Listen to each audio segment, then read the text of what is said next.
सत श्री अकाल जी। तुसीं वेख रहे हो पंजाब मेल USA TV। मैं हाँ संजीव यश खन्ना। तुहाडा सारिਆਂ ਦਾ स्वागत पंजाब चर्चा दे विच। मिनिस्ट्री ऑफ स्टैटिस्टिक्स उन्होंने आंकड़े दिते ने कि भारत के अंदर प्राइस जिहड़ी है कंज्यूमर प्राइस इन्फ्लेशन वो लगातार घट रही है। 7% तो 6.7% तक आ गई है। आंकड़े दे वल वेखो तो लगता है कि महंगाई घटती पई है, पर प्रैक्टिकली देखो महंगाई वधदी पई है। सो जिहड़ी इन्फॉर्मेशन सानू आंकड़े दिंदे ने ते जिहड़ी साडी प्रैक्टिकल लाइफ हुंदी है उहदे 'च फर्क क्यों हुंदा है, इस सिचुएशन की है। इस सिचुएशन नू समझना आम लोगों के वस की गल नहीं लगती। कई बार वो कन्फ्यूज़ हो जाते हैं कि ये की आंकड़े कहते पे ने ते एक्चुअल गल की हुंदी पई है, अंडरस्टैंड करना मुश्किल हो जाता है। इस करके सानू एक्सपर्ट्स की लोड़ पैंदी है जो सानू समझा सके कि ये बई फर्क की है, ये जो कंपलैक्सिटी आ यदी डैप्थ की, यदी गहराई की है। तुसीं किद्दां समझोगे कि महंगाई कितनी वध गई। आम लोग तो गीत ही गाउंदे ने कि बाकी जो बचा वो महंगाई मार गई, किते सूट की सिलाई मार गई, किते मकान की बनवाई मार गई। सो इदां दियां जो खर्चे वाली चीज़ां ने उहदे विच महंगाई ज़्यादा होण करके जेब कटदी आ। जेब कटदी दा मतलब ये आ कि जेब दे विचों जिन्ने पैसे जाने चाहिए ने उस तो वध जांदे ने। किन्ने जाने चाहिए ने जिन्ने असीं सोचते हैं कि इन्ने के जाने चाहिए ने, पर जो मार्केट निकलते हैं प्राइस बहुत ज़्यादा मिलती है सानू। कई बार बजुर्गों नाल गल करो ना तो बड़ा हासा जिहा आउंदा या यकीन नहीं होंदा कि उन्हां दे वेले महंगाई इन्नी घट सी। कहंदे कि असीं 5 रुपए लैके जांदे सी किसी त्यौहार दे उत्ते ते इन्ना समान लैके आउंदे सी कि थक जाईदा सी, चुक चुक के इन्ना समान आ जांदा सी 5 रुपए च। और अज 5 रुपए लैके तुसीं किसी दुकान ते जाओ, वो दुकान वाले ने तुहाडे नाल गल भी नहीं करनी, क्योंकि अज तो 5 रुपए का नोट बच्चा भी लेना पसंद नहीं करता। तो वड्डियां ने की करना 5 रुपए नोट का, तो किसी त्यौहार के उत्ते उहदा समान की होना। सो गल ये आ कि आम आदमी के वसों बाहर हो चुकी है महंगाई। आम आदमी की पहुँच जिहड़ी है जिन्नी हैगी, जिन्नी को दी रेंज आ, उस तो किते वध इस महंगाई की मार है आम आदमी के जीवन के उत्ते, आम आदमी की जेब के उत्ते। सो आम लोग की करन, आम बंदा की करे, इस चीज़ ने सोची पाया होया सारिਆਂ ਨੂੰ। हमेशा जोर लाउंदा है कि इनकम इनक्रीज़ की जाए, इनकम इनक्रीज़ की जाए। किद्दां एक्स्ट्रा काम करोगे, कम है कित्थे, इनक्रीज़ किद्दां करोगे, क्योंकि लोगों को पेमेंट देने वास्ते तुहानूं उन्हां दी जेब दे विच पैसे नहीं, उन्हां कोल पोटेंशियल नहीं हैगा। वो वध पेमेंट कित्थों देण, तुसीं अपनी इनकम किस तरह इनक्रीज़ करोगे। फिर तुहाडा ध्यान जांदा तुहाडी बचत वाल कि तुसीं जो बचा के रखिया होया अपने उन्हां समयां वास्ते जिथे थोड़ा जिहा प्रैशर हो जाता लाइफ दे विच, थोड़ी औकड़ां आ जांदियां, मुश्किल आ जांदियां, तुसीं अपनी बचत वाल वेखना शुरू कर दिओ। पर वो भी कोई सियाणा डिसीजन नहीं, क्योंकि इस वक्त जिन्ना रिस्की हो चुका है जीवन, अगे जाके तुहानूं हो सकता है होर ज़्यादा पैसे की लोड़ पै सकती है, हो सकता है फिर वो बचत तुहाडे काम आएगी। पर इस वक्त की करो, बचत वाल ना देखो तो फिर होर की करो, एक्स्ट्रा काम किते लभो। पर अनएम्पलॉयमेंट इन्नी ज़्यादा है कि काम ही नहीं मिलता पे, तो एक्स्ट्रा काम कित्थों मिलना है, क्योंकि भारत वर्गे देशों के विच काम लभना भी एक काम होंदा है। सो किन्ने लोग इस काम में लगे हुए हैं जो काम लभदे पे ने। सो ये भी प्रॉब्लम्स ने। सो समस्या ही समस्या है, प्रेशर ही प्रेशर है, और जिंदगी बिल्कुल प्रेशर कुकर बन चुकी है, और जिहदे विच असीं सारे मतलब भुजदे पे हाँ।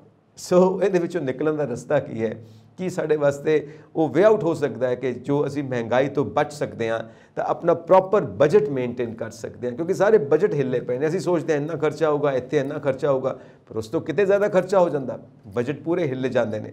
सो बजट नूं किद्दां मेनटेन कर सकते हैं, डेली लाइफ दीयां ज़रूरतां नूं किद्दां असी मेनटेन कर सकते हैं, खर्चे घटा सकते हैं, ज़रूरतां किद्दां घटा सकते हैं, क्योंकि वध तो वध जरूरतां तो फिर सानू चक्कर च पा देणगियां कि वो खर्चे पूरे किवें करने ने। सो किते EMI देनी है, क्योंकि असीं किश्तां दित्तियां होईयां, लोन लेता होया, कोई चीज़ खरीदी हुई है, ये भी प्रैशर्स ने।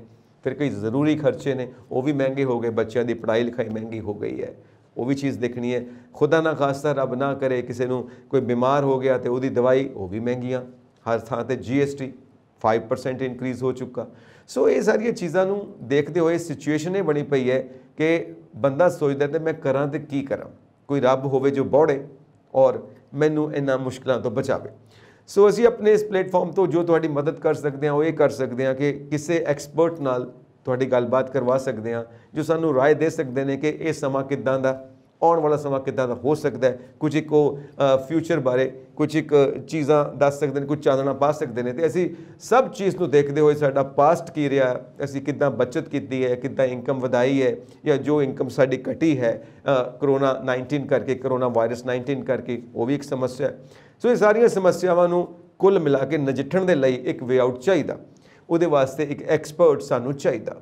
ਸੋ ਐਕਸਪਰਟ ਨਾਲ ਗੱਲ ਕਰਕੇ ਸਾਨੂੰ ਇੱਕ ਤਾਂ ਰਾਹਤ ਮਿਲੇਗੀ, ਕਿਉਂਕਿ ਕਈ ਚੀਜ਼ਾਂ ਸਾਨੂੰ ਸਮਝ ਨਹੀਂ ਆਉਂਦੀਆਂ, ਕੰਪਲੈਕਸ ਹੁੰਦੀਆਂ ਨੇ, ਔਰ ਉਹਨਾਂ ਨੂੰ ਸਮਝਣ 'ਚ ਮਦਦ ਮਿਲੇਗੀ।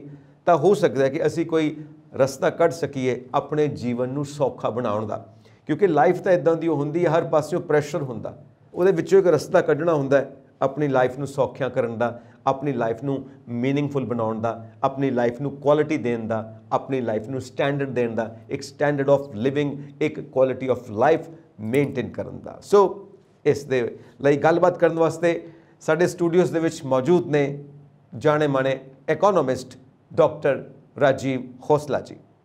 ਖੋਸਲਾ ਜੀ, ਬਹੁਤ ਬਹੁਤ ਸਵਾਗਤ, ਬਹੁਤ ਬਹੁਤ ਜੀ ਆਇਆਂ ਨੂੰ ਤੁਹਾਨੂੰ ਅਸੀਂ ਕਹਿੰਦੇ ਹਾਂ ਪ੍ਰੋਗਰਾਮ ਪੰਜਾਬ ਚਰਚਾ ਦੇ ਵਿੱਚ।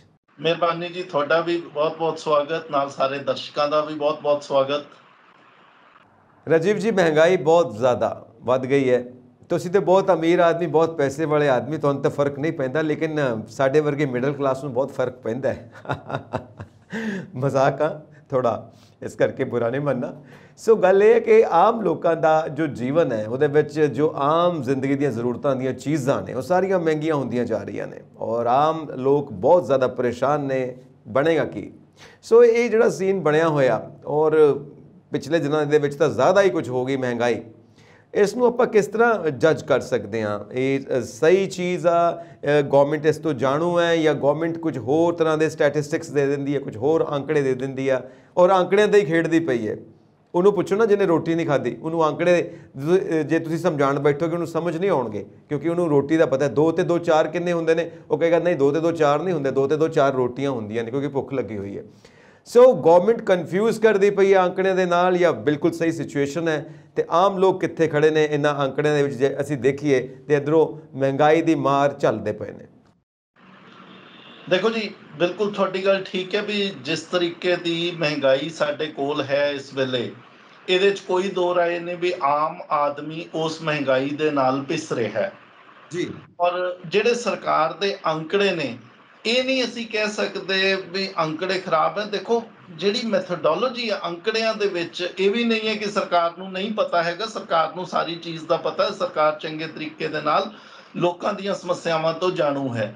ਹੁਣ ਅੰਕੜਿਆਂ ਦੀ ਵੀ ਇੱਕ ਲਿਮਿਟੇਸ਼ਨ ਹੁੰਦੀ ਹੈ। ਖੰਨਾ ਸਾਹਿਬ, ਗੱਲ ਪਤਾ ਕੀ ਆਉਂਦੀ ਹੈ ਵੀ ਸਾਡਾ ਜਿੱਦਾਂ ਦਾ ਸਿਸਟਮ ਬਣਿਆ ਹੋਇਆ ਅੰਕੜਿਆਂ ਦੇ ਵਿੱਚ, ਕਿਉਂਕਿ ਜੇ ਆਪਾਂ ਗੱਲ ਕਰੀਏ ਆਮ ਆਦਮੀ ਨੇ ਤਾਂ ਇਹ ਦੇਖਣਾ ਆਲੂ, ਪਿਆਜ਼, ਸੇਬ, ਕੇਲਾ, ਇਹਨਾਂ ਦੀ ਮਹਿੰਗਾਈ ਕਿੱਥੇ ਜਾ ਰਹੀ ਹੈ।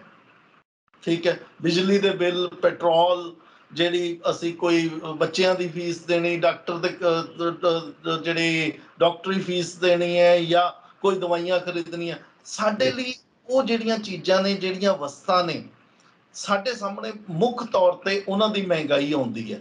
ਪਰ ਜਦੋਂ ਸਰਕਾਰ ਦੇ ਪੱਖ ਵੱਲ ਨੂੰ ਦੇਖਦੇ ਹਾਂ ਤਾਂ ਦੇਖੋ ਜੀ, ਸਰਕਾਰ ਦੇ ਪੱਖ ਤੇ ਸਰਕਾਰ ਜਿਹੜਾ ਡਾਟਾ ਰਿਲੀਜ਼ ਕਰਦੀ ਹੈ ਉਹ ਕੰਜ਼ਿਊਮਰ ਪ੍ਰਾਈਸ ਇਨਫਲੇਸ਼ਨ ਦਾ ਕਰਦੀ ਹੈ, ਕੰਜ਼ਿਊਮਰ ਪ੍ਰਾਈਸ ਇੰਡੈਕਸ ਦਾ ਕਰਦੀ ਹੈ। ਰਿਟੇਲ ਜਿਹੜੀ ਮਹਿੰਗਾਈ ਹੈ, ਪਰਚੂਨ ਦੀ ਮਹਿੰਗਾਈ ਜਾਂ ਥੋਕ ਦੀ ਮਹਿੰਗਾਈ, ਉਹਦੇ ਵਿੱਚ 300 ਚੀਜ਼ਾਂ ਨੇ। ਹੁਣ ਉਹ 300 ਚੀਜ਼ਾਂ ਦੇ ਵਿੱਚ ਕੀ ਹੁੰਦਾ ਬਈ, ਇੱਕ ਚੀਜ਼ ਦੇ ਪਿਆਜ਼ ਦੇ ਰੇਟ ਵੱਧ ਗਏ, ਦੂਜੇ ਪਾਸੇ ਸੇਬ ਦੇ ਰੇਟ ਘਟ ਗਏ। ਹੁਣ ਸਰਕਾਰ ਦਾ ਜਿਹੜਾ ਅੰਕੜਾ ਉਹਨੇ ਤਾਂ ਵਧੇ ਹੋਏ ਪਿਆਜ਼ ਤੇ ਜਿਹੜਾ ਸੇਬ ਘਟਿਆ ਹੋਇਆ, ਉਹਨੇ ਤਾਂ ਇਹਨੂੰ ਨਿਊਟਰਲਾਈਜ਼ ਕਰਕੇ ਦੱਸਣਾ ਬਈ ਇਨ ਨਟ ਸ਼ੈਲ ਕੀ ਹੋਇਆ। ਜੇ ਪਿਆਜ਼ 10 ਰੁਪਏ ਦੇ ਨਾਲ ਵੱਧ ਗਿਆ, ਸੇਬ ਜਿਹੜਾ ਹੈ 6 ਰੁਪਏ ਨਾਲ ਘਟ ਗਿਆ, ਤਾਂ ਉਹ 4 ਰੁਪਏ ਦਾ ਜਿਹੜਾ ਫਰਕ ਹੈ ਉਹ ਘੱਟ ਵੱਲ ਨੂੰ ਦਿਖਾਏਗਾ, ਜਾਂ 4 ਰੁਪਏ ਦਾ ਵੱਧ ਵੱਲ ਨੂੰ ਦਿਖਾਏਗਾ, ਜੋ ਵੀ ਰਿਮਾਈਂਡਰ ਹੋਏਗਾ। ਪਹਿਲੀ ਚੀਜ਼ ਤਾਂ ਇਹ ਆਪਾਂ ਨੂੰ ਸਮਝਣ ਦੀ ਲੋੜ ਹੈ। ਦੂਜੀ ਜਿਹੜੀ ਚੀਜ਼ ਆਉਂਦੀ ਹੈ ਵੀ ਰੂਰਲ ਤੇ ਅਰਬਨ ਏਰੀਆ ਦੀ ਇਨਫਲੇਸ਼ਨ ਉਹ ਅਲੱਗ ਦੇਖਦੇ ਆ। ਹੋ ਸਕਦਾ ਮਹਾਰਾਸ਼ਟਰ ਦੇ ਰੂਰਲ ਏਰੀਆ ਦੇ ਵਿੱਚ ਕਿਸੇ ਚੀਜ਼ ਦਾ ਰੇਟ ਵੱਧ ਜਾਵੇ, ਪੰਜਾਬ ਦੇ ਰੂਰਲ ਏਰੀਆ ਦੇ ਵਿੱਚ ਘਟ ਜਾਵੇ, ਤਾਂ ਇਦਾਂ ਵੀ ਉਹ ਨਿਊਟਰਲਾਈਜ਼ ਹੋ ਜਾਂਦਾ ਹੈ। ਤਾਂ ਇਸ ਕਰਕੇ ਸਾਨੂੰ ਜੋ ਨਜ਼ਰ ਆਉਂਦਾ ਹੈ ਉਹ ਚੀਜ਼ ਆਮ ਲੋਕ ਜੋ ਮਹਿਸੂਸ ਕਰਦੇ ਆ ਔਰ ਜੋ ਸਰਕਾਰ ਦੇ ਅੰਕੜੇ ਦੱਸਦੇ ਆ ਉਹਨਾਂ ਦੇ ਵਿੱਚ ਜ਼ਰੂਰ ਡਾਇਵਰਜੈਂਸ ਹੁੰਦੀ ਹੈ। ਤੀਸਰੀ ਚੀਜ਼ ਮੈਂ 10 ਸੈਕਿੰਡ ਹੋਰ ਲੈਣਾ ਚਾਹੁੰਦਾ ਜੀ। ਤੀਸਰੀ ਚੀਜ਼ ਜਿਹੜੀ ਹੈ, ਜਿਹੜੇ ਅੰਕੜੇ ਆਉਂਦੇ ਇੱਕ ਟਾਈਮ ਗੈਪ ਤੋਂ ਬਾਅਦ ਆਉਂਦੇ ਆ, 1 ਮਹੀਨੇ ਡੇਢ ਬਾਅਦ ਆਉਂਦੇ ਆ। ਅੱਜ ਅਸੀਂ ਦੇਖ ਰਹੇ ਹਾਂ ਦੁੱਧ ਦੇ ਰੇਟ ਵੱਧ ਗਏ, 2 ਰੁਪਏ ਲੀਟਰ ਦੇ ਨਾਲ ਦੁੱਧ ਦੇ ਰੇਟ ਵੱਧ ਗਏ, ਜਾਂ 5% ਜਿਹੜਾ GST ਲਾਇਆ। ਇਹ ਉਸਦੇ ਬਾਵਜੂਦ ਲੋਕ ਇਹ ਗੱਲ ਸਵਾਲ ਪੁੱਛਦੇ ਆ ਵੀ ਇਹ ਰੇਟ ਕਿਉਂ, ਰੇਟ ਤਾਂ ਵੱਧ ਰਹੇ, ਸਰਕਾਰ ਦੇ ਅੰਕੜੇ ਕਿਉਂ ਘੱਟ? ਇਹ ਅਗਲੇ 1.5 ਮਹੀਨੇ ਬਾਅਦ ਆਊਗੀ ਇਹ ਚੀਜ਼। ਇਹ ਸਾਨੂੰ ਸਤੰਬਰ ਦੀ ਅਕਤੂਬਰ ਦੀ ਇਨਫਲੇਸ਼ਨ ਦੇ ਵਿੱਚ ਉਹਨਾਂ ਅੰਕੜਿਆਂ ਦੇ ਵਿੱਚ ਇਹ ਚੀਜ਼ ਰਿਫਲੈਕਟ ਹੁੰਦੀ ਨਜ਼ਰ ਆਏਗੀ। ਤਾਂ ਸਰਕਾਰੀ ਅੰਕੜਿਆਂ ਦਾ ਇੱਕ ਲਿਮਿਟੇਸ਼ਨ ਹੈ, ਉਹਨਾਂ ਨੂੰ ਸਰਕਾਰ ਨੂੰ ਉਸ ਦੇ ਹਿਸਾਬ ਦੇ ਨਾਲ ਕੰਮ ਕਰਨਾ ਪੈਂਦਾ। ਬਿਲਕੁਲ ਠੀਕ ਹੈ, ਆਮ ਲੋਕਾਂ ਦੇ ਲਈ ਮਹਿੰਗਾਈ ਜ਼ਰੂਰ ਵੱਧ ਰਹੀ। ਜੋ ਅੰਕੜੇ ਨੇ, ਇੱਕ ਇਕਨੋਮਿਸਟ ਨੇ ਔਰ ਉਹਨਾਂ ਨੇ ਇੱਕ ਗੱਲ ਕਹੀ ਸੀ ਕਿ ਸਮਟਾਈਮ ਇਟ ਫੀਲਸ ਕਿ ਜਿਹੜਾ ਅੰਕੜਿਆਂ ਦਾ ਵਿਗਿਆਨ ਹੈ ਨਾ, ਸਟੈਟਿਕਸ ਜਿਹੜੇ ਦਿੱਤੇ ਜਾਂਦੇ ਨੇ, ਇਹ ਸਟੂਪਿਡ ਸਾਇੰਸ ਹੈ। ਕਈ ਵਾਰ ਇਹ ਲੱਗਦਾ, ਇਹ ਤੁਸੀਂ ਐਗਰੀ ਕਰਦੇ ਹੋ ਇਸ ਚੀਜ਼ ਨਾਲ ਕਿ ਇਹ ਸਟੂਪਿਡ ਸਾਇੰਸ ਕਿਸੇ ਲੈਵਲ ਦੇ ਜਾ ਕੇ ਸਿੱਧ ਹੋਣ ਲੱਗ ਪੈਂਦੀ ਹੈ, ਜਿੱਥੇ ਲੋਕਾਂ ਦੀਆਂ ਮਜਬੂਰੀਆਂ, ਲੋਕਾਂ ਦੇ ਦੁੱਖ ਨੇ, ਉਹਦੇ ਮੁਕਾਬਲੇ 'ਚ ਅਸੀਂ ਸਟੈਟਿਸਟਿਕਸ ਖੜੇ ਕਰ ਦਈਏ, ਅੰਕੜੇ ਖੜੇ ਕਰ ਦਈਏ। ਇਹ ਸਟੂਪਿਡ ਸਾਇੰਸ ਪ੍ਰੂਵ ਹੁੰਦੀ ਕਿਸੇ ਪੁਆਇੰਟ ਤੇ? ਦੇਖੋ, ਸਟੈਟਿਸਟਿਕਸ ਮੈਂ ਸਟੂਪਿਡ ਸਾਇੰਸ ਤਾਂ ਨਹੀਂ ਕਹੂੰਗਾ। ਸਟੈਟਿਸਟਿਕਸ ਨੂੰ ਮੈਂ ਕਲੇ ਦੀ ਗੱਲ ਕਰਾਂਗਾ ਵੀ ਇਹ ਕਲੇ ਹੈ, ਜਿੱਦਾਂ ਇੱਕ ਚਿਕਨੀ ਮਿੱਟੀ ਹੁੰਦੀ ਹੈ। ਜਿਹੜੀ ਚੀਜ਼ ਨੂੰ ਤੁਸੀਂ ਪ੍ਰੋਜੈਕਟ ਕਰਨਾ, ਜੇ ਹੁਣ ਜਿਹੜਾ ਅਪੋਜੀਸ਼ਨ ਵਾਲਾ ਉਹ ਪਿਆਜ਼ ਦੇ ਅੰਕੜੇ ਚੱਕ ਲਏਗਾ ਵੀ ਪਿਆਜ਼ ਵੱਧ ਗਿਆ ਜੀ, ਜਿਹੜੀ ਸਰਕਾਰ ਹੈ ਉਹ ਆਪਣੇ ਅੰਕੜੇ ਚੱਕੇਗੀ, ਨਹੀਂ ਜੀ ਮਹਿੰਗਾਈ ਤਾਂ ਘਟ ਗਈ ਹੈ। ਤੇ ਇਹ ਕਲੇ ਹੈ, ਜਿੱਧਰ ਨੂੰ ਮਰਜ਼ੀ ਅਸੀਂ ਮੋਲਡ ਕਰ ਲੈਂਦੇ, ਜਿੱਥੇ ਸਾਡਾ ਹਿੱਤ ਜਿਹੜੇ ਹੈ, ਆਪਣੇ ਹਿੱਤਾਂ ਦੇ ਹਿਸਾਬ ਦੇ ਨਾਲ ਅਸੀਂ ਸਟੈਟਿਸਟਿਕਸ ਨੂੰ, ਅੰਕੜਿਆਂ ਨੂੰ ਪ੍ਰੋਜੈਕਟ ਕਰਕੇ ਦਿਖਾ ਦਿੰਦੇ ਹਾਂ। ਨੋ, ਇਟ ਇਜ਼ ਬਿਲੀਵੇਬਲ। ਇਦਾਂ ਦੀ ਗੱਲ ਨਹੀਂ ਹੈ ਕਿ ਬਿਲੀਵੇਬਲ ਨਹੀਂ ਹੈ, ਲੇਕਿਨ ਅਗਰ ਸਾਰੇ ਪੱਖ ਸੋਚੇ ਸਮਝੇ ਜਾਣ। ਹੁਣ ਜਿੱਦਾਂ ਮੈਂ ਤੁਹਾਨੂੰ ਦੱਸਿਆ ਵੀ ਅੰਕੜਿਆਂ ਦੀ ਆਪਣੀ ਸਮੱਸਿਆ ਵੀ ਅੰਕੜੇ 1.5 ਮਹੀਨੇ ਬਾਅਦ ਪਬਲਿਸ਼ ਹੁੰਦੇ ਆ। ਜਿਹੜਾ ਅੰਕੜਾ ਹੁਣ ਸਾਡੇ ਕੋਲ 12 ਜਾਂ 14 ਸਤੰਬਰ ਨੂੰ ਆਣਗੇ, ਉਹ ਅਗਸਤ ਦੀ ਮਹਿੰਗਾਈ ਦੱਸਣਗੇ। ਇਦਾਂ ਹੀ ਜਿਹੜੇ 12 ਅਕਤੂਬਰ ਨੂੰ ਆਉਣਗੇ ਉਹ ਸਤੰਬਰ ਦੀ ਮਹਿੰਗਾਈ ਦੱਸਣਗੇ। ਅੰਕੜਿਆਂ ਦੀ ਆਪਣੀ ਸਮੱਸਿਆਵਾਂ ਨੇ ਜੀ, ਅੰਕੜੇ ਇਕੱਠਿਆਂ ਕਰਦਾ ਟਾਈਮ ਲੱਗ ਜਾਂਦਾ। ਰਾਈਟ, ਅੰਕੜਿਆਂ ਦੀਆਂ ਆਪਣੀਆਂ ਸਮੱਸਿਆਵਾਂ, ਗੌਰਮੈਂਟ ਦੀਆਂ ਆਪਣੀਆਂ ਸਮੱਸਿਆਵਾਂ, ਪਬਲਿਕ ਦੀ ਆਪਣੀ ਸਮੱਸਿਆ, ਰੋਟੀ ਦਾ ਆਪਣਾ ਮਸਲਾ। ਖੈਰ, ਮਸਲੇ ਹੀ ਬਹੁਤ ਨੇ। ਡੈਮੋਕ੍ਰੇਸੀ ਹੈ, ਮਸਲੇ ਤਾਂ ਹੋਣੇ ਚਾਹੀਦੇ ਨੇ ਜਿਸ ਨੂੰ ਆਧਾਰ ਬਣਾ ਕੇ ਅਸੀਂ ਇਲੈਕਸ਼ਨਸ ਲੜਨੀਆਂ ਹੁੰਦੀਆਂ ਨੇ। ਆਪਾਂ ਅੱਗੇ ਵਧਦੇ ਹਾਂ। ਇਹ ਪੂਰੀ ਦੁਨੀਆ ਦੇ ਵਿੱਚ ਹੀ ਡੈਮੋਕ੍ਰੇਸੀ ਹੈ, ਪਰ ਕਿਤੇ ਕਿਤੇ ਡੈਮੋਕ੍ਰੇਸੀ ਨਹੀਂ, ਕਿਤੇ ਕਿਤੇ ਡਿਕਟੇਟਰਸ਼ਿਪ ਵੀ ਦੇਖਣ ਨੂੰ ਮਿਲਦੀ ਹੈ। ਪਰ ਆਪਾਂ ਡੈਮੋਕ੍ਰੇਸੀ ਦੀ ਗੱਲ ਕਰਦੇ ਹਾਂ। ਪੂਰੀ ਦੁਨੀਆ ਦੇ ਵਿੱਚ ਇਹੀ ਹਾਲ ਹੈ ਇਸ ਵਕਤ, ਜੋ ਪੀਰੀਅਡ ਚੱਲ ਰਿਹਾ, ਜੋ ਸਮਾਂ ਚੱਲ ਰਿਹਾ, ਕਿ ਹਰ ਥਾਂ ਦੇ ਉੱਤੇ ਇਨਫਲੇਸ਼ਨ ਹੈ, ਮਹਿੰਗਾਈ ਵੱਧਦੀ ਪਈ ਹੈ। ਬਿਲਕੁਲ ਠੀਕ ਹੈ ਜੀ। ਇਸ ਵੇਲੇ ਹਰ ਮੁਲਕ ਦੇ ਵਿੱਚ ਮਹਿੰਗਾਈ ਜਿਹੜੀ ਹੈ ਉਹ ਆਪਣੀ ਚਰਮ ਸੀਮਾ ਤੇ ਪਹੁੰਚੀ ਹੋਈ ਹੈ, ਬਿਲਕੁਲ ਟੌਪ ਦੇ ਉੱਤੇ। ਜਿੰਨੀ ਮਹਿੰਗਾਈ, ਅਸੀਂ ਅਮਰੀਕਾ ਦੀ ਗੱਲ ਕਰ ਦਈਏ, ਉੱਥੇ ਵੀ ਇਨਫਲੇਸ਼ਨ ਜਿਹੜੀ ਹੈਗੀ ਹੈ ਉਹ 5% ਪਿਛਲੇ ਸਾਲ ਦੇ ਮੁਕਾਬਲੇ। ਪਿਛਲੇ ਸਾਲ ਜਿਹੜੀ ਥੋਕ ਪਰਚੂਨ ਮਹਿੰਗਾਈ ਸੀਗੀ, ਰਿਟੇਲ ਇਨਫਲੇਸ਼ਨ ਜਿਹੜੀ ਸੀ ਉਹ 5% ਸੀਗੀ। ਹੁਣ ਜਿਹੜੀ ਮਹਿੰਗਾਈ ਦੀ ਦਰ ਹੈ ਅਮਰੀਕਾ ਦੇ ਵਿੱਚ 8.5 ਤੋਂ 9% ਹੈ। ਇਸੇ ਤਰੀਕੇ ਦੇ ਨਾਲ ਅਸੀਂ ਇੰਗਲੈਂਡ ਦੀ ਗੱਲ ਕਰ ਲਈਏ, ਯੂਨਾਈਟਿਡ ਕਿੰਗਡਮ ਦੇ ਵਿੱਚ ਪਿਛਲੀ ਵਾਰੀ 2.5% ਸੀ, ਪਿਛਲੇ ਸਾਲ ਜੂਨ ਜੁਲਾਈ ਦੇ ਵਿੱਚ। ਐਤਕੀ ਜਿਹੜੀ ਹੋ ਰੱਖੀ ਹੈ 9.5% ਦੀ ਮਹਿੰਗਾਈ ਹੋਈ ਹੈ। ਮੈਂ ਪਰਚੂਨ ਮਹਿੰਗਾਈ ਦੀ ਗੱਲ ਕਰ ਰਿਹਾ, ਜਿਹੜੀ ਲੋਕਾਂ ਦੇ ਨਾਲ ਸਿੱਧੇ ਤੌਰ ਤੇ ਜੁੜੀ ਹੋਈ ਹੈ। ਯੂਰਪ ਦੇ ਵਿੱਚ, ਸਾਰੇ ਮੁਲਕਾਂ ਦੇ, ਯੂਰਪ ਦੇ 27-28 ਜਿਹੜੇ ਮੁਲਕ ਨੇ, ਉਹਨਾਂ ਦੇ ਵਿੱਚ ਮਹਿੰਗਾਈ ਜਿਹੜੀ ਹੈ ਉਹ 2.5% ਸੀਗੀ। ਦੇਖੋ, ਕਿਸੇ ਜ਼ਿਆਦਾ ਹੋਏਗੀ, ਕਿਸੇ ਦੀ ਘੱਟ ਹੋਏਗੀ। ਮੈਂ ਟੋਟਲ ਦੀ ਗੱਲ ਕਰ ਰਿਹਾ ਵੀ 2.5% ਯੂਰਪ ਦੀ ਮਹਿੰਗਾਈ ਹੈ ਉਹ ਹੁਣ 10% ਦੇ ਲਾਗੇ ਚਲੀ ਗਈ ਹੈ। ਕੈਨੇਡਾ ਦੇ ਵਿੱਚ ਇਸੇ ਤਰੀਕੇ ਨਾਲ ਮਹਿੰਗਾਈ ਹੈ। ਚੀਨ ਦੇ ਵਿੱਚ ਜਿਹੜੀ ਮਹਿੰਗਾਈ ਭਾਵੇਂ ਕੰਟਰੋਲ ਸੀ, ਲੇਕਿਨ ਉਹ ਵੀ ਵਧਣੀ ਸ਼ੁਰੂ ਹੋ ਗਈ ਹੈ। ਜਾਪਾਨ, ਜਿੱਥੇ 30 ਸਾਲਾਂ ਤੋਂ ਮਹਿੰਗਾਈ ਘੱਟ ਸੀ, ਉਹ ਵੀ ਇਸ ਵੇਲੇ ਜਾਪਾਨ ਦੇ ਵਿੱਚ ਵੀ ਮਹਿੰਗਾਈ ਵਧਣੀ ਸ਼ੁਰੂ ਹੋਈ ਹੈ। ਆਸਟ੍ਰੇਲੀਆ ਦੇ ਵਿੱਚ ਮਹਿੰਗਾਈ ਵਧਣੀ ਸ਼ੁਰੂ ਹੋਈ ਹੈ। ਦੁਨੀਆ ਦੇ ਹਰ ਹਿੱਸੇ ਦੇ ਵਿੱਚ ਮਹਿੰਗਾਈ ਵਧਣੀ ਸ਼ੁਰੂ ਹੋਈ ਹੈ ਔਰ ਉਸਦੇ 2-3 ਕਾਰਨ ਨੇ ਜੀ। ਆਪਾਂ ਅਗਲੇ ਸਵਾਲ ਦੇ ਵਿੱਚ ਇਹਨੂੰ ਐਡਰੈਸ ਕਰ ਲੈਂਦੇ ਜੇ। ਨਹੀਂ, ਤੁਸੀਂ ਸ਼ੋਰ, ਤੁਸੀਂ ਇਹਨੂੰ ਜਾਰੀ ਰੱਖੋ। ਜੋ ਇਹਦੇ 2-3 ਕਾਰਨ ਨੇ, ਕਿਉਂਕਿ ਅਸੀਂ ਜਾਣਨਾ ਚਾਹੁੰਦੇ ਹਾਂ ਕਿ ਪੂਰਾ ਸਿਨੈਰੀਓ ਕੀ ਬਣਦਾ ਪਿਆ, ਪੂਰੇ ਵਰਲਡ ਦੇ ਵਿੱਚ ਕੀ ਸਿਨੈਰੀਓ ਬਣਦਾ ਪਿਆ, ਔਰ ਇਸ ਦੀ ਹਿਸਟਰੀ ਵੀ ਹੈ। ਜਿਸ ਤਰ੍ਹਾਂ ਤੁਸੀਂ ਅਮਰੀਕਾ ਦੀ ਗੱਲ ਕੀਤੀ ਹੈ, ਔਰ ਕਿਹਾ ਜਾਂਦਾ ਕਿ ਜੋ 2007-2008 ਦੇ ਵਿੱਚ ਇਨਫਲੇਸ਼ਨ ਸੀ, ਜੋ ਉਸ ਵਕਤ ਇਕੋਨਮੀ ਦੇ ਵਿੱਚ ਹਾਲਤ ਚੱਲਦੀ ਪਈ ਸੀ, GDP ਨੂੰ ਲੈ ਕੇ ਡਿਕਰੀਜ਼ ਹੋ ਰਿਹਾ ਸੀ। ਅੱਜ ਜੋ ਇਨਫਲੇਸ਼ਨ ਆ ਉਹ ਅਮਰੀਕਾ ਦੀ ਅੱਜ ਦੀ ਡੇਟ ਦੀ ਇਨਫਲੇਸ਼ਨ 2007-2008 ਦੀ ਜੋ ਇਨਫਲੇਸ਼ਨ ਹੈ ਉਸ ਨਾਲੋਂ ਵੱਖਰੀ ਹੈ। क्योंकि ये सीधा जो है एक कॉमन मैन के उत्ते एक अटैक आ ਉਹਦੇ ਵਾਸਤੇ बहुत ज़्यादा प्राइस हाइक आ हर चीज़ ਨੂੰ ਲੈ ਕੇ जो ਉਹਦੀਆਂ रोज़मर्रा ਦੀਆਂ ਜ਼ਿੰਦਗੀ ਦੀਆਂ ਚੀਜ਼ਾਂ ਨੇ। सो हर कंट्री का स्ट्रक्चर ਵੱਖਰਾ है, हर कंट्री की जियोग्राफी ਵੱਖਰੀ है, ਉਹਦਾ जो बिहेवियर है कंज्यूमर का वो ਵੱਖਰਾ है, ठीक है ना। और मार्केट ਵੱਖਰੀ है, मार्केट ਦੀਆਂ रिक्वायरमेंट्स ਵੱਖਰੀਆਂ ने, उस हिसाब ਨਾਲ ਉਹ डिमांड एंड सप्लाई ਚੱਲਦੀ ਹੈ ਉਹਨਾਂ ਦੀ। सो इस चीज़ ਨੂੰ ਮੁੱਖ ਰੱਖਦੇ ਹੋਏ ਤੁਸੀਂ ਜੋ ਵਿਸ਼ੇਸ਼ ਕਾਰਨ ਦੱਸਣਾ ਚਾਹੁੰਦੇ ਹੋ ਜ਼ਰੂਰ ਦੱਸੋ ਕਿ ਹਿਸਟਰੀ ਨੂੰ ਆਪਾਂ ਜੇ ਦੇਖੀਏ ਇਨਫਲੇਸ਼ਨ ਦੀ ਨੂੰ ਤੇ ਅੱਜ ਦੇ ਸਮੇਂ ਨੂੰ ਦੇਖੀਏ ਆਫਟਰ ਕਰੋਨਾ ਵਾਇਰਸ 19 ਟਾਈਮ ਜੋ ਚੱਲ ਰਿਹਾ ਇਸ ਵਕਤ ਜੋ ਕੰਪੈਰੀਜ਼ਨ ਕਰੀਏ ਕਿੱਥੇ ਖੜੇ ਹਾਂ ਅੱਜ ਦੇ ਦਿਨ ਦੇ ਵਿੱਚ ਅਸੀਂ। देखो जी, तुसी मेरे सामने बड़ी समस्या खड़ी करती है। 2-3 सवाल इकट्ठे खन्ना साहब तुसी मेरे सामने रखते हैं। मैं एक एक करके इन्हां दा जवाब देने की कोशिश करदा। पहली ਜਿਹੜੀ ਆਪਾਂ ਗੱਲ ਕਰ ਰਹੇ ਹਾਂ ਵੀ ਜਿਹੜੀ ਇਮੀਡੀਏਟ ਜਿਹੜੀ ਮਹਿੰਗਾਈ ਹੋ ਰਹੀ ਹੈ ਉਹ ਕਿਸ ਕਾਰਨ ਹੋ ਰਹੀ ਹੈ। ਸਾਡੇ ਸਾਹਮਣੇ ਜਿਹੜੇ ਕਾਰਨ ਖੜੇ ਆ, ਸਭ ਤੋਂ ਪਹਿਲਾ ਕਾਰਨ ਹੈ ਰਸ਼ੀਆ ਤੇ ਯੂਕਰੇਨ ਦੀ ਜੰਗ, ਜਿਹਦੇ ਕਰਕੇ ਕਿਉਂਕਿ ਰਸ਼ੀਆ ਦੇ ਵਿੱਚੋਂ ਦੀ ਨੈਚੁਰਲ ਗੈਸ ਔਰ ਕਰੂਡ, ਸਸਤਾ ਕਰੂਡ, ਵਰਲਡ ਓਵਰ ਸਭ ਤੋਂ ਸਸਤਾ ਜਿਹੜਾ ਕਰੂਡ ਹੈ ਯੂਰਾਲ ਉਹਨੂੰ ਕਹਿੰਦੇ ਨੇ, ਉਹ ਰਸ਼ੀਆ ਦੇ ਵਿੱਚੋਂ ਨਿਕਲਦਾ। ਨੈਚੁਰਲ ਗੈਸ ਪੂਰੇ ਯੂਰਪ ਨੂੰ ਰਸ਼ੀਆ ਦੇ ਵਿੱਚੋਂ ਜਾਂਦੀ ਸੀ, ਪਾਈਪਲਾਈਨ ਵਿਛੀ ਹੋਈ ਹੈ ਨਾਰਥ ਸਟਰੀਮ ਪਾਈਪਲਾਈਨ ਦੇ ਥਰੂ, ਖਾਸ ਕਰਕੇ ਵੱਡੀਆਂ ਅਰਥ ਵਿਵਸਥਾਵਾਂ ਜਿਵੇਂ ਕਿ ਜਰਮਨੀ, ਉੱਥੇ ਰਸ਼ੀਆ ਤੋਂ ਜਾਂਦੀ ਸੀ। ਹੁਣ ਉਹ ਪ੍ਰੋਬਲਮ ਆ ਗਈ ਹੈ ਵੀ ਰਸ਼ੀਆ ਦੇ ਵਿੱਚੋਂ ਦੀ ਜਿਹੜੀ ਗੈਸ ਸਪਲਾਈ ਘਟ ਗਈ ਜਾਂ ਕਰੂਡ ਆਣਾ ਬੰਦ ਹੋ ਗਿਆ, ਜਾਂ ਅਸੀਂ ਸੈਂਕਸ਼ਨਸ ਲਾਤੀਆਂ ਜਿਹੜੀਆਂ ਅਮਰੀਕਾ ਤੇ ਨਾਟੋ ਮੁਲਕਾਂ ਨੇ ਮਿਲ ਕੇ, ਉਹਦੇ ਨਾਲ ਜਿਹੜੀਆਂ ਚੀਜ਼ਾਂ ਰਸ਼ੀਆ ਚੋਂ ਆਉਂਦੀਆਂ ਸੀ ਉਹ ਬੰਦ ਹੋ ਗਈਆਂ, ਖਾਸ ਕਰਕੇ ਨੈਚੁਰਲ ਗੈਸ ਤੇ ਪੈਟਰੋਲ ਡੀਜ਼ਲ ਜਿਹੜੀਆਂ ATF ਜਾਂ ਉਹਦੇ ਨਾਲ ਜਿਹੜੀਆਂ ਬਣਦੀਆਂ ਨੇ ਜੀ। ਦੂਸਰੀ ਚੀਜ਼ ਜਿਹੜੀ ਇਹਦੇ ਵਿੱਚ ਹੈ ਬਈ ਯੂਕਰੇਨ ਦੇ ਵਿੱਚੋਂ ਦੀ ਸਮਾਨ ਆਉਂਦਾ ਸੀਗਾ ਜਿਹੜਾ, ਉਹ ਆਉਂਦਾ ਸੀ ਐਡੀਬਲ ਆਇਲਸ, ਖਾਣੇ ਦਾ ਤੇਲ, ਸੂਰਜਮੁਖੀ ਦਾ ਇਨ ਪਾਰਟਿਕੂਲਰ। ਦੂਜੀ ਚੀਜ਼ ਜਿਹੜੀ ਹੈ ਵੀਟ ਜਿਹੜੀ ਹੈ ਉਹ ਰਸ਼ੀਆ ਔਰ ਯੂਕਰੇਨ ਦੇ ਇਲਾਕੇ ਨੇ ਜਿੱਥੋਂ ਦੀ ਬਹੁਤ ਤਾਦਾਦ ਦੇ ਵਿੱਚ ਨਿਕਲਦੀ ਸੀ, ਉਹ ਨਹੀਂ ਨਿਕਲੀ। ਸਮੁੰਦਰੀ ਰਸਤੇ ਜਿਹੜੇ ਆ ਲੜਾਈ ਦੇ ਕਾਰਨ ਚੋਕ ਹੋ ਗਏ ਨੇ, ਉੱਥੋਂ ਮਹਿੰਗਾਈ ਜਿਹੜੀ ਹੈ ਵਧਣੀ ਸ਼ੁਰੂ ਹੋਈ। ਇੱਕ ਕਾਰਨ ਜਿਹੜਾ ਜੋ ਐਪਰੈਂਟਲੀ ਸਾਨੂੰ ਸਾਹਮਣੇ ਨਜ਼ਰ ਆਉਂਦਾ। ਇੱਕ ਇਹਦੇ ਨਾਲ ਜਿਹੜੀ ਤੁਸੀਂ ਗੱਲ ਕੀਤੀ ਹੈ ਇਤਿਹਾਸ ਦੀ, ਮੈਂ ਇਤਿਹਾਸ ਦੇ ਵਿੱਚ ਵੀ ਆਪਾਂ ਗੱਲ ਕਰ ਲੈਂਦੇ ਹਾਂ।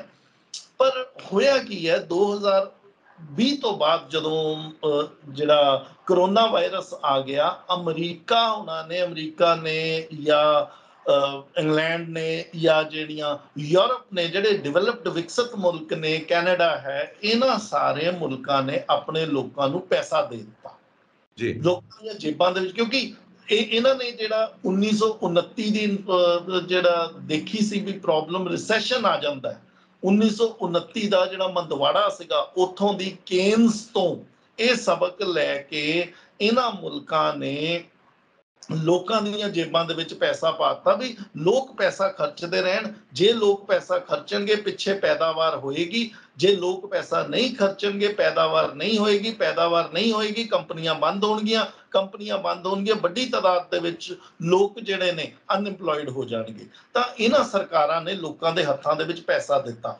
ਹੁਣ ਹੋਇਆ ਕੀ, ਉਹਦੇ ਨਾਲ ਪੈਸਾ ਦੇਤਾ, ਇਕਨੋਮੀ ਠੀਕ ਹੋਣੀ ਸ਼ੁਰੂ ਹੋ ਗਈ, ਰਿਕਵਰੀ ਹੋਣੀ ਸ਼ੁਰੂ ਹੋ ਗਈ 2 ਸਾਲਾਂ ਦੇ ਵਿੱਚ, 20 ਤੋਂ ਲੈ ਕੇ 2022 ਤੱਕ। ਲੇਕਿਨ 24 ਫਰਵਰੀ 2022 ਨੂੰ ਜੋ ਅਸੀਂ ਦੇਖਿਆ ਵੀ ਇੱਥੇ ਲੜਾਈ ਜਿਹੜੀ ਹੈ ਰਸ਼ੀਆ ਯੂਕਰੇਨ ਦੇ ਵਿੱਚ ਜੰਗ ਲੱਗੀ, ਉਹਦੇ ਨਾਲ ਲੋਕਾਂ ਦੀਆਂ ਜੇਬਾਂ 'ਚ ਤਾਂ ਪੈਸੇ ਆ ਗਏ, ਪਰ ਜਿਹੜਾ ਸਮਾਨ ਪਹੁੰਚਣਾ ਸੀ, ਸਪਲਾਈ ਚੇਨ ਟੁੱਟ ਗਈ।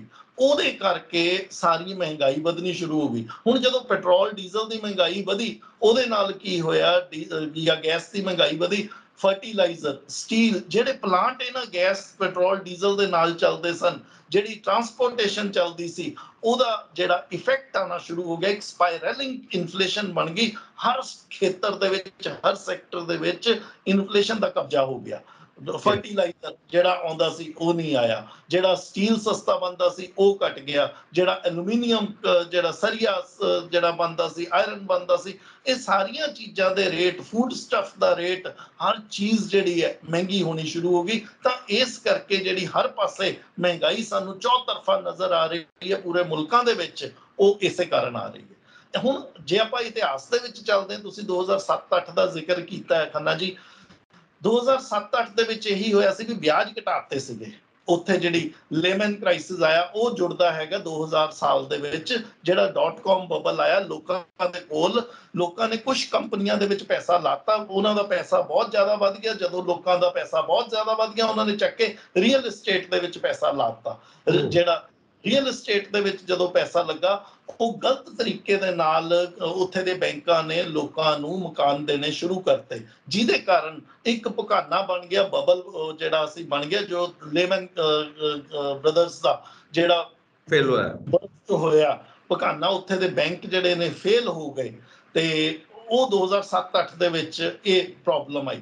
ਉਸ ਤੋਂ ਬਾਅਦ ਜਦੋਂ ਅਸੀਂ ਦੇਖਦੇ ਹਾਂ ਲਗਾਤਾਰ ਉਤੋਂ ਰੇਟ ਆਫ ਇੰਟਰਸਟ ਜਿਹੜੇ ਨੇ ਗਿਰਾਏ ਗਏ, ਤਾਂ ਕਿ ਕੰਪਨੀਆਂ ਨੂੰ ਪੈਸਾ ਸਸਤੇ ਰੇਟਾਂ ਤੇ ਮਿਲੇ ਔਰ ਕੰਪਨੀਆਂ ਇੰਪਲੋਏ ਕਰਨ ਲੋਕਾਂ ਨੂੰ, ਲੋਕ ਸਸਤੇ ਪੈਸੇ ਕਰਜ਼ੇ ਲੈ ਕੇ ਆਪਣਾ ਪੈਸਾ ਜਿਹੜਾ ਨਿਵੇਸ਼ ਕਰਨ, ਤਾਂ ਕਿ ਨੌਕਰੀਆਂ ਠੀਕ ਹੋ ਜਾਣ। ਇਹ ਉਸ ਵੇਲੇ ਵੀ ਰਿਸੈਸ਼ਨ ਦੇ ਵਿੱਚ ਸਬਕ 2007-8 ਤੋਂ ਵੀ ਲਿੱਤਾ, ਅਸੀਂ ਹੁਣ ਵੀ ਉਹੀ ਸਬਕ ਲਿੱਤਾ। ਮੈਂ ਜਿਹੜੀ ਗੱਲ ਪਹਿਲਾਂ ਕਹੀ ਹੈ 2022 ਦੇ ਵਿੱਚ ਵੀ ਜਾਂ 20 ਦੇ ਵਿੱਚ ਵੀ ਅਸੀਂ ਉਹ ਸਬਕ ਲਿੱਤਾ, ਪਰ ਉਹ ਕਿਤੇ ਨਾ ਕਿਤੇ ਪੁੱਠਾ ਪੈ ਗਿਆ। ਉਹ ਜਿਹੜੀ ਰਸ਼ੀਆ ਯੂਕਰੇਨ ਵਾਰ ਜਿਹੜੀ ਹੋ ਗਈ, ਉਹਨੇ ਆ ਕੇ ਸਪਲਾਈ ਚੇਨ ਤੋੜਤੀ, ਲੋਕਾਂ ਦੇ ਹੱਥਾਂ 'ਚ ਪੈਸਾ ਤਾਂ ਆ ਗਿਆ, ਸਰਕਾਰਾਂ ਦੀ ਮੂਵ ਠੀਕ ਸੀਗੀ, ਸਾਰੀਆਂ ਸਰਕਾਰਾਂ ਦੀ, ਪਰ ਸਮੱਸਿਆ ਇਹ ਆ ਗਈ ਰਸ਼ੀਆ ਯੂਕਰੇਨ ਦੀ ਵਾਰ ਨੇ ਆ ਕੇ ਲੋਕਾਂ ਦੇ ਹੱਥਾਂ 'ਚ ਪੈਸਾ ਤਾਂ ਆ ਗਿਆ, ਪਰ ਚੀਜ਼ਾਂ ਨਹੀਂ ਆਈਆਂ। ਇਸ ਕਰਕੇ ਇਨਫਲੇਸ਼ਨ ਜਿਹੜੀ ਹੈ ਬਹੁਤ ਵੱਧ ਗਈ। ਹਿੰਦੁਸਤਾਨ ਕਿਉਂਕਿ ਮੇਨਲੀ ਅਸੀਂ ਇੰਪੋਰਟਰ ਹੈ, ਅਸੀਂ ਇੱਕ ਇੰਪੋਰਟਰ ਕੰਟਰੀ, ਅਸੀਂ ਬਾਹਰੋਂ ਸਾਰਾ ਸਮਾਨ ਖਰੀਦਦੇ ਹਾਂ, ਤਾਂ ਸਾਨੂੰ ਹੋਰ ਵੀ ਜ਼ਿਆਦਾ ਉਹਦੀ ਮਾਰ ਪੈ ਰਹੀ ਹੈ। ਗੱਲ ਇਹ ਹੈ ਰਾਜੀਵ ਜੀ, ਲੋਕਾਂ ਕੋਲ ਪੈਸਾ ਆਏਗਾ ਤਾਂ ਹੀ ਉਹ ਡਿਮਾਂਡ ਕਰਨਗੇ, ਫਿਰ ਸਪਲਾਈ ਵਧੇਗੀ, ਫਿਰ ਸਾਰੇ ਯੂਨਿਟਸ ਜਿਹੜੇ ਬੰਦ ਪਏ ਨੇ ਉਹ ਵੀ ਕੰਮ ਕਰਨਗੇ, ਔਰ ਵੱਡੀਆਂ ਵੱਡੀਆਂ ਕਾਰਪੋਰੇਸ਼ਨਸ ਜੋ ਕੰਮ ਕਰ ਰਹੀਆਂ ਨੇ ਉਹਨਾਂ ਨੂੰ ਕੰਮ ਮਿਲੇਗਾ, ਤੇ ਉਹ ਕੰਮ ਜਦੋਂ ਜਨਰੇਟ ਹੋਏਗਾ ਉਹਦੇ ਵਾਸਤੇ ਫਿਰ ਇੰਪਲੋਇਜ਼ ਚਾਹੀਦੇ ਹੋਣਗੇ, ਫਿਰ ਇੰਪਲੋਇਮੈਂਟ ਜਨਰੇਟ ਹੋਏਗੀ। ਮੁਲਕ ਤਾਂ ਹੀ ਤਰੱਕੀ ਕਰ ਸਕਦਾ ਹੈ ਜਿਸ ਮੁਲਕ ਦੇ ਲੋਕਾਂ ਦੀ ਜੇਬ ਦੇ ਵਿੱਚ ਪੈਸਾ ਹੈ, ਕਿਉਂਕਿ ਉਹ ਡਿਮਾਂਡ ਕ੍ਰੀਏਟ ਤਾਂ ਕਰਨਗੇ।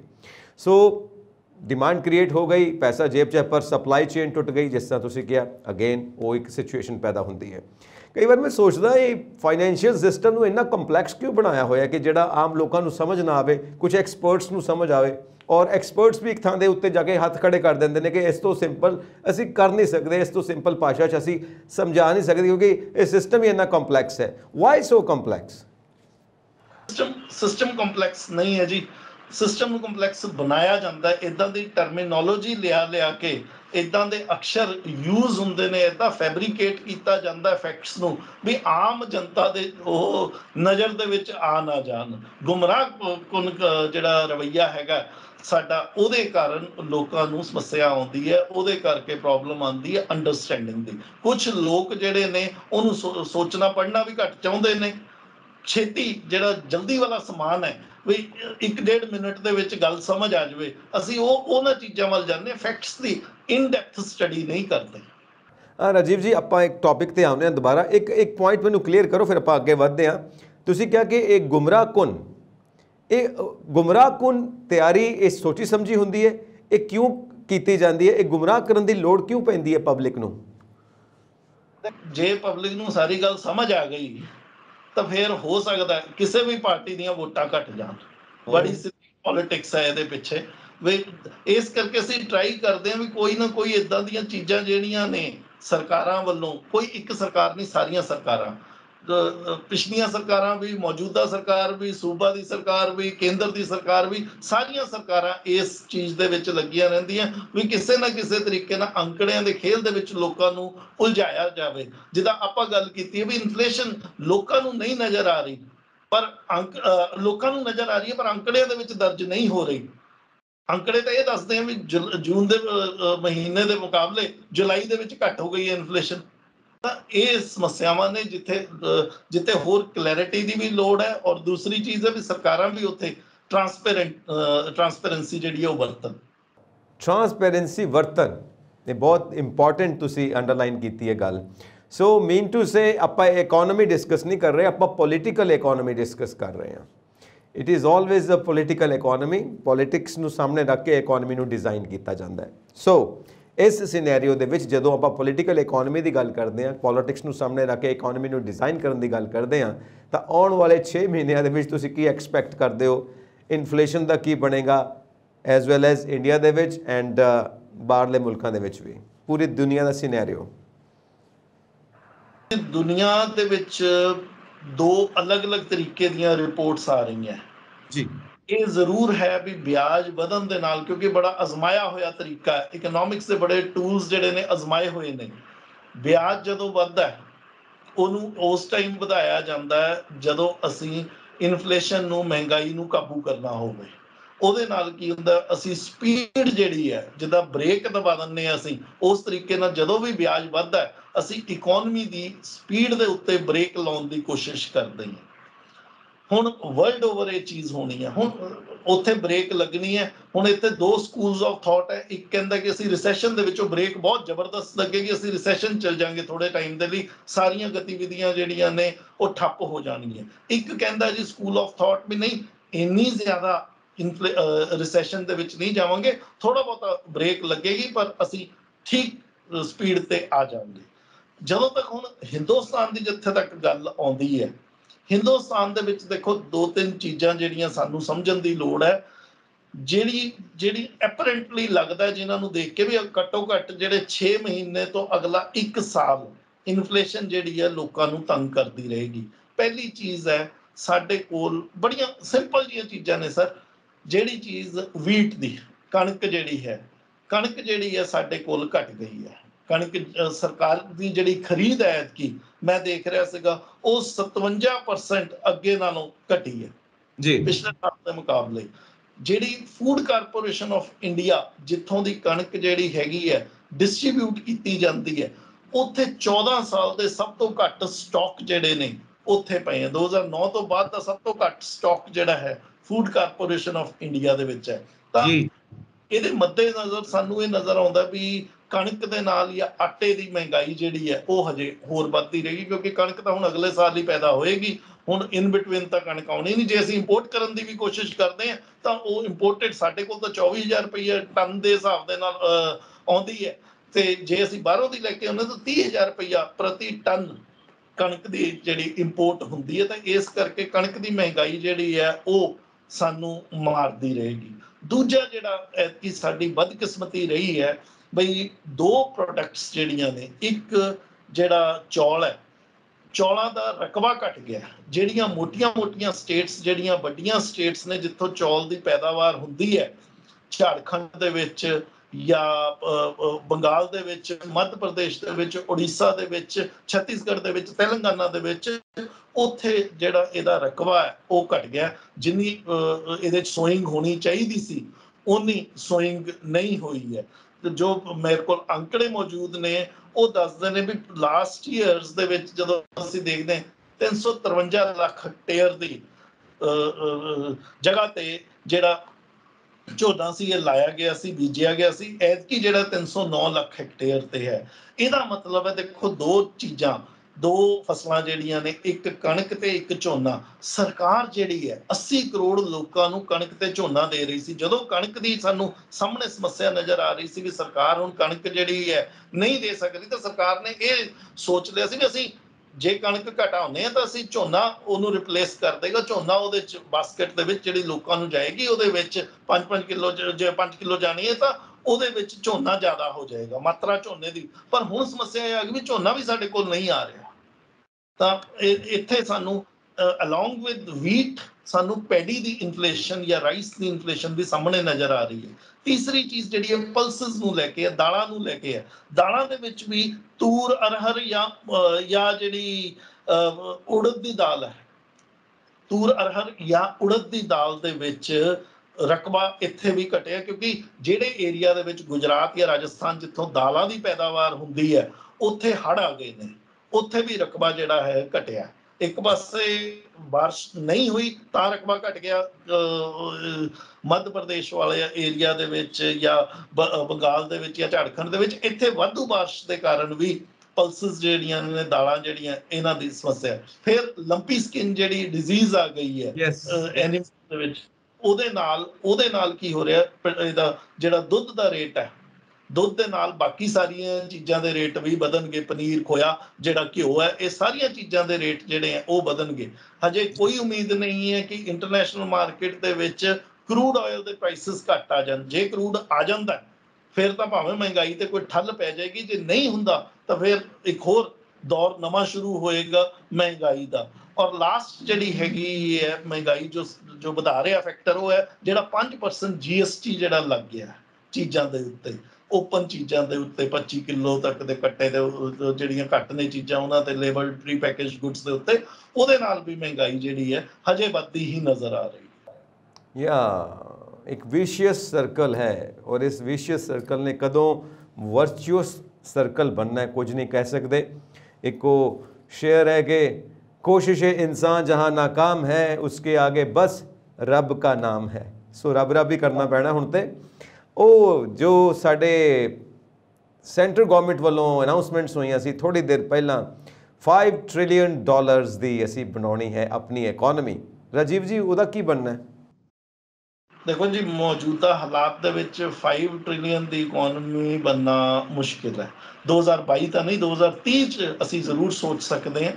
ਅਜੇ ਉਹ 7-8 ਸਾਲ ਥੋੜਾ ਪੋਸਟਪੋਨ ਹੋ ਜਾਏਗਾ। 2 ਸਾਲ ਕਰੋਨਾ ਦੇ ਕਾਰਨ ਜਾਂ ਹੁਣ ਜਿੱਦਾਂ ਦੀ ਮਹਿੰਗਾਈ ਆ ਗਈ ਹੈ, ਲੋਕਾਂ ਦੀਆਂ ਜੇਬਾਂ ਦੇ ਵਿੱਚ ਪੈਸਾ ਨਹੀਂ ਹੈ, ਪਰਚੇਜ਼ਿੰਗ ਪਾਵਰ ਘਟੀ ਹੋਈ ਹੈ, ਤਾਂ ਅਸੀਂ 5 ਟ੍ਰਿਲੀਅਨ ਦੀ ਇਕਨੋਮੀ ਦੇ ਬਾਰੇ ਨਹੀਂ ਹਜੇ ਸੋਚ ਸਕਦੇ। ਆਈ ਥਿੰਕ ਉਹ ਵੀ ਤਾਂ ਹੋਏਗਾ ਜੇ GDP 9% ਤੇ ਸਟੇਬਲ ਕਰੇਗੀ। GDP 9 ਤੋਂ ਵੀ 10% ਦੇ ਉੱਤੇ ਜੇ ਸਪੀਡ ਤੇ ਵਧੇਗੀ ਤਾਂ ਅਸੀਂ 2030 ਤੱਕ 5 ਟ੍ਰਿਲੀਅਨ ਦੀ ਇਕਨੋਮੀ ਵੱਲ ਨੂੰ ਸੋਚ ਸਕਦੇ ਹਾਂ। So thank you very much Rajiv ਜੀ, ਤੁਸੀਂ ਆਪਣੇ ਸਾਰੇ ਰਿਸਰਚ ਪੇਪਰਸ ਖੋਲ ਕੇ ਸਾਡੇ ਨਾਲ ਇਸ ਸਿਚੁਏਸ਼ਨ ਦੇ ਉੱਤੇ ਇਹਨਾਂ ਇਨਫਲੇਸ਼ਨਸ ਦੀਆਂ ਜੋ ਸਾਰੀਆਂ ਆંકੜਿਆਂ ਦੀਆਂ ਤੁਸੀਂ ਜੋ ਕਹਿੰਦੇ ਹੋ ਨਾ ਕਿ ਗੁੰਮਰਾਹ ਕੁਨ ਸਾਰੀਆਂ ਗੱਲਾਂ ਨੇ ਉਹਨਾਂ ਬਾਰੇ ਗੱਲਬਾਤ ਕੀਤੀ। Thank you so much, all the best. ਮਿਹਰਬਾਨੀ ਜੀ। ਔਰ ਅਸੀਂ ਆਪਣੇ ਦਰਸ਼ਕਾਂ ਨੂੰ ਵੀ ਇਹ ਗੁਜ਼ਾਰਿਸ਼ ਕਰਾਂਗੇ ਤੁਸੀਂ ਵੀ ਇਸ ਸਬਜੈਕਟ ਦੇ ਉੱਤੇ ਜੋ ਮਹਿਸੂਸ ਕਰਦੇ ਹੋ ਉਹ ਸਾਨੂੰ ਇਨਬਾਕਸ ਜ਼ਰੂਰ ਕਰੋ, ਆਪਣੇ ਵਿਊਜ਼, ਆਪਣੇ ਪੁਆਇੰਟਸ, ਤੇ ਸਾਡਾ ਚੈਨਲ ਪੰਜਾਬ ਮੇਲ USA TV ਸਬਸਕ੍ਰਾਈਬ ਕਰੋ। ਸਤਿ ਸ਼੍ਰੀ ਅਕਾਲ ਜੀ।